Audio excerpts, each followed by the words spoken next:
Stem cells of the cornea are these cells that generate new cells for the surface of the eye. So for the new surface of the cornea to be rebuilt, you need the stem cells. Usually these cells reside at the junction between the cornea and the white bit of the eye, that sclera.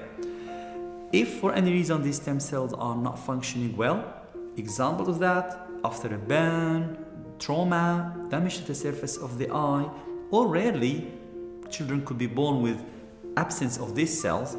That means that there is no cells to replenish or to regenerate to replace the surface of the cornea, meaning that the cornea will end up cloudy and the vision will be badly compromised. One of the treatments of stem cell transplantation is prevention, obviously. If there is a signs of early stem cell failure, one can work hard early enough to stop things getting worse.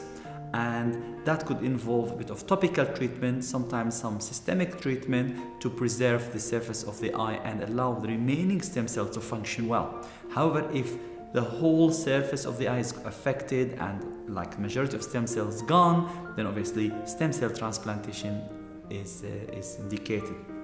Now, there are various ways to transplant stem cells. It depends on the source of the stem cells. Normally, any tissue you take from a donor means that you need to have immunosuppression treatment, because this tissue is not you, so your body immune system will reject it, will not like it, and therefore you have to give some drugs to suppress the immune system. However, if we find the source of the cells of the patient's own body, then this is the best option. And that's what we've been doing for 5-6 years now, where we're taking cells from the mouth, which are from the lining of the mouth, and transplant it back to the eye. That's what we call mouth-to-eye epithelial transplantation, or MEAT, M-E-E-T.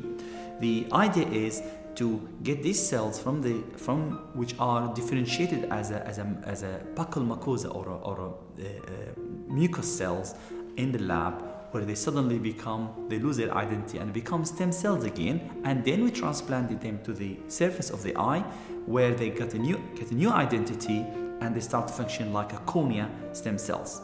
And the advantage of this, one is recovery really quick. Two, there's no need for immunosuppression treatment, which means you don't have to give toxic drugs to suppress the immune system, because the cells are mine and the body immune system will not reject it. It makes more sense to do this type of surgeries in children, where you want to avoid giving them strong drugs and suppress their immune system and affect their cause other health issues from the treatment. So in summary, stem cells disease is rare. Early treatment is very important, because it could delay the need to have a major surgery for a long time. However, if need be, stem cell transplantation can be done, and the cells could be taken from a donor or could be taken from the patient's own cells.